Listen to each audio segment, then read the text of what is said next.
Muito bem, pessoal que está nos acompanhando aqui nas redes sociais da Rádio Montenegro FM. Nesta tarde de segunda-feira, eu estou aqui no HM Regional, em Montenegro, com o Dr. Túlio Farré, mastologista que atende aqui no hospital, para a gente poder falar um pouquinho sobre o Outubro Rosa, mais precisamente sobre o câncer de mama. Então, primeiramente, boa tarde, doutor, tudo tranquilo? Boa tarde. Doutor Túlio, começando então, gostaria de entender um pouquinho o que é o câncer de mama. Muito se fala, mas às vezes a gente não sabe, precisar o que é o câncer de mama e como é que ele ocorre.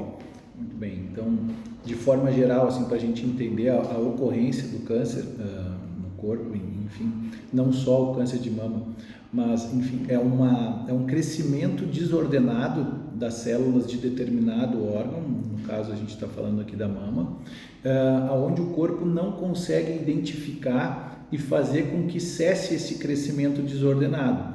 Então ocorre a formação de um nódulo que evolui para um tumor e com o potencial de ser disseminado para outras partes do corpo, para outros órgãos, outros sistemas do nosso corpo. Então, é um crescimento desordenado das células que o corpo não consegue identificar e não consegue interromper este processo, evoluindo então para o câncer.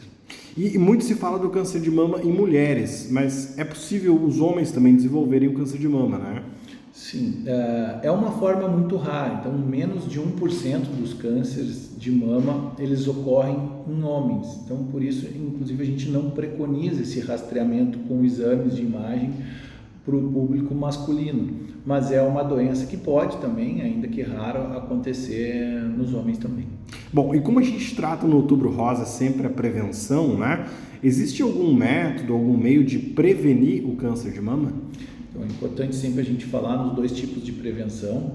A gente fala em prevenção primária e prevenção secundária. A prevenção primária seria evitar ou diminuir a probabilidade dessa doença vir a ocorrer, que são hábitos de vida saudáveis, uma alimentação correta, praticar atividade física, não consumir excessivamente o álcool, medidas que, de forma geral, melhoram a nossa saúde, elas ajudam a prevenir doenças de forma geral e também ajudam a prevenir a ocorrência do câncer de mama.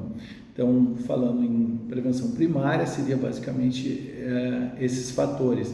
E aí a gente precisa falar, talvez na questão mais importante em relação ao Outubro Rosa, que seria a realização da mamografia anual a partir dos 40 anos. Então, prevenção secundária é fazer o diagnóstico no momento onde a gente pode curar a doença. Então, seria o diagnóstico precoce. A maneira desse diagnóstico ocorrer precocemente ainda é a mamografia realizada anualmente a partir dos 40 anos, juntamente com a visita ao seu ginecologista, ao seu mastologista, para que também possa ser examinadas as mamas e eventualmente detectar alguma alteração ainda na sua forma mais precoce, para que a gente possa tratar e, na maioria dos casos, curar as pacientes quando esse diagnóstico é feito precocemente. Muito se fala também no Outubro Rosa a respeito do autoexame, né? Como é que ele funciona e qual a precisão desse autoexame? Bom, é importante também a gente falar sobre essa questão do autoexame, que ao longo das décadas veio modificando o seu papel na prevenção da doença, né? A gente continua preconizando a realização do autoexame. Ele é importante para que a mulher possa ter um autoconhecimento adequado, né? Que ela possa conhecer o próprio corpo e detectar uma alteração, uma vez que isto saia da normalidade. Uma vez que ela conhece o próprio corpo, ela vai conseguir detectar uma alteração e dessa forma buscar uma elucidação em relação a essa alteração que ela percebeu. No entanto, o autoexame da mama, ele identifica nódulos e alterações num momento já mais avançado da doença, onde nós gostaríamos de chegar antes. Quando a mulher mesmo é capaz de detectar um nódulo na própria mama, é porque a gente já está chegando atrasado. Então, a mamografia tem exatamente esta intenção de fazer um diagnóstico no momento onde nem a paciente, nem mesmo o médico, através do exame físico, consiga detectar essa alteração, que isso vai aparecer somente no exame de imagem. Então, permitindo que a gente através de uma intervenção, realize um tratamento precoce e permitir que essa paciente, em mais de 90% dos casos, 90 a 95% dos casos de diagnóstico precoce, que ela possa sair curada então da doença. E doutor Túlio, a recomendação da mamografia anual após os 40 anos também é relacionada ao índice de casos? Sim, a lei, o Ministério da Saúde fala em uma mamografia bianual a partir dos 50 anos. Então, a Sociedade Brasileira de Mastologia ela não concorda com essa preconização de exame bianual e a partir dos 50 anos, considerado uma intervenção já tardia para esse diagnóstico. Em especial, em relação à nossa região, a região sul do país, é uma região onde o câncer incide mais sobre as mulheres e incide mais em idades mais precoces. Então, por isso da gente continuar preconizando o exame a partir dos 40 anos e de forma anual. Apesar do Ministério da Saúde ter essa outra diretriz, a Sociedade Brasileira de Mastologia ela vai nesta outra direção, onde fala no exame a ser realizado anualmente a partir dos 40 anos. Bom, e o senhor citou essa questão do Rio Grande do Sul acabar se destacando negativamente, porque é uma questão de detecção de câncer, né? Tem algum fator assim que já foi estudado, algo que motive isso? Existem alguns fatores algumas hipóteses, né? Não existe uma confirmação, até porque é muito difícil sempre a gente fazer uma confirmação em relação a uma questão tão abrangente assim, mas existem algumas hipóteses em relação à questão alimentar, fala-se em consumo maior nosso de carne vermelha, mas isso são hipóteses, né? É difícil a gente afirmar isso. Toda uma questão ambiental que se modifica, né, de uma região para outra pode interferir na ocorrência de uma doença. Então, é difícil a gente ter exatamente o motivo da ocorrência da doença dessa forma, mas o dado concreto em relação a isso estar acontecendo de forma diferente na nossa região, ele existe. As causas ainda existe muito a ser estudado ainda em relação à causa exata da doença ocorrer de forma diferente na nossa região. Bom, e dada a infelicidade da mulher chegar ou até o homem, no caso, né? Mas do paciente chegar ao caso de ser constatado o câncer de mama, né? Junto ao seu mastologista, junto ao ginecologista, qual é que é o procedimento? Como é que funciona o passo a passo depois de identificado um câncer de mama? Sim. Primeiramente, a paciente vai ter esse diagnóstico através de uma biópsia, né? Isso vai se confirmar. Diante da confirmação do diagnóstico, essa paciente vai passar por exames de estadiamento. O estadiamento nos diz em que ponto está a doença. Então, a gente pede exames dos demais partes do corpo, a gente faz esse estadiamento através de tomografias, a gente pede um exame que se chama cintilografia óssea, que analisa todos os ossos do corpo para que a gente possa identificar eventualmente alguma metástase óssea, que é uma região para onde o câncer de mama tem uma predileção para enviar metástase. Então, depois deste estadiamento, é definido o primeiro passo do tratamento. Este primeiro passo do tratamento ele pode ser a cirurgia, pode ser a quimioterapia, onde a gente chama de quimioterapia neoadjuvante, que é a quimioterapia que é feita antes da cirurgia. Em alguma etapa do tratamento pode ser optado ou não pela realização de radioterapia. A gente tem a hormonioterapia, que pode ser feita também de forma neoadjuvante ou após essas outras etapas, e hoje a gente ainda lança a mão, talvez o último tratamento que foi incluído no rol dos tratamentos que a gente pode incluir para o câncer de mama, que é a imunoterapia. Então, não necessariamente as coisas acontecem nessa ordem. Isso vai depender do estágio da doença, do tamanho do tumor na mama, da presença ou não de metástases, de doença fora da mama, né?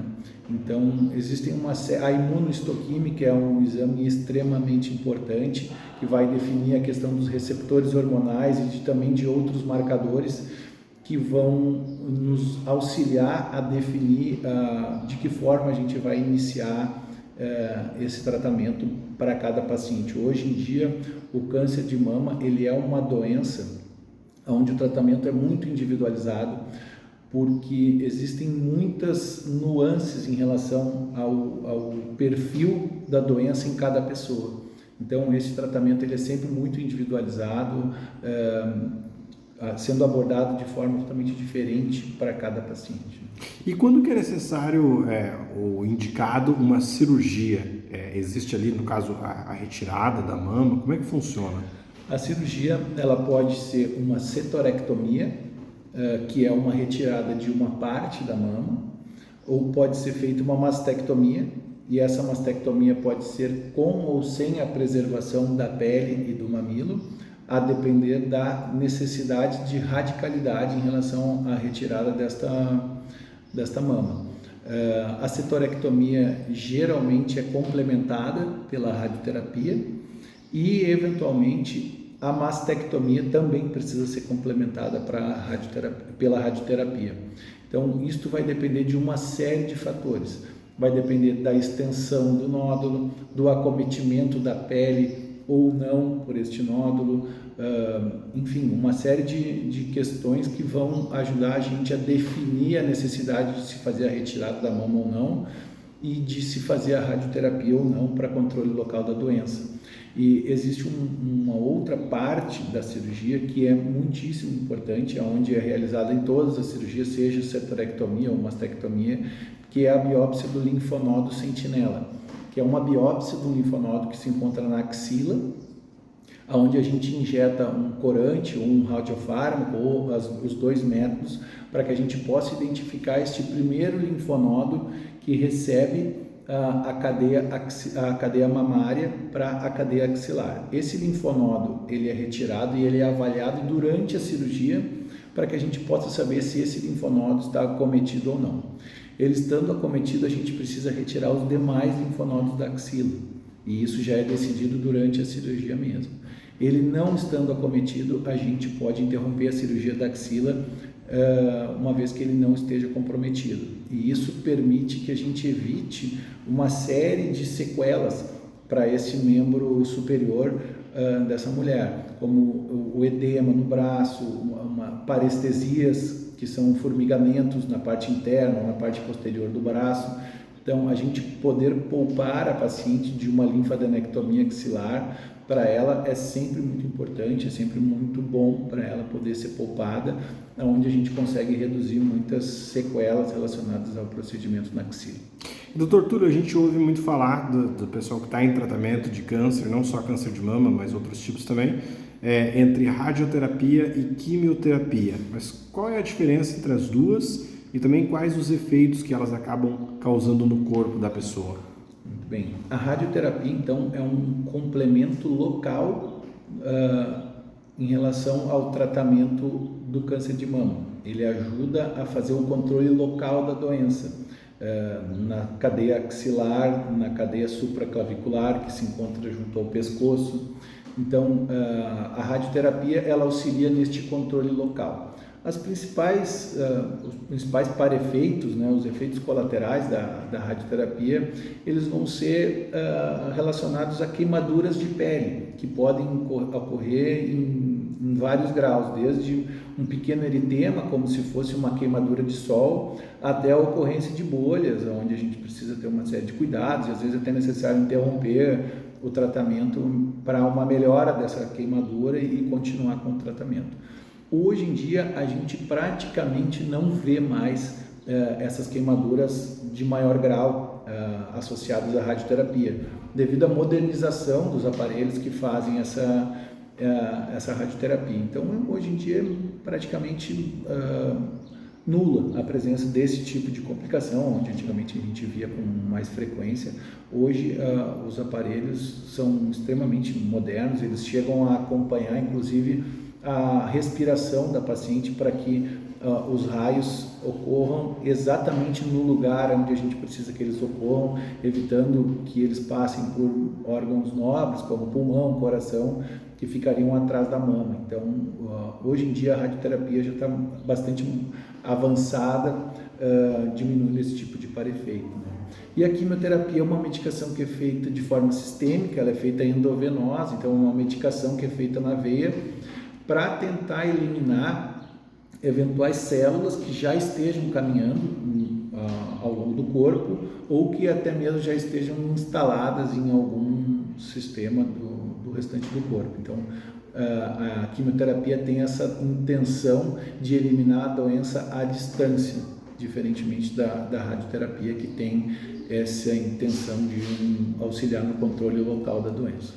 Uma questão que me ocorreu também, doutor, não é tão incomum hoje em dia as pessoas recorrerem a tatuagens, né, muitas vezes feitas no peitoral, ou então até inserir piercing, né, algum material assim no próprio mamilo, né? Isso pode ocasionar algum problema, pode trazer algum risco à saúde? Não existe nenhum estudo que relaciona o uso de piercings ou tatuagens ou algo parecido com a ocorrência de neoplasias. Então, até hoje a gente não tem essa relação desse tipo de adorno ou de tatuagem relacionada à ocorrência de câncer. Uhum.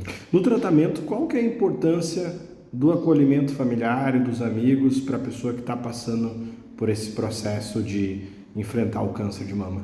Sim, isso é bastante importante, né? Porque a doença, obviamente, ela impacta uma série de coisas, né?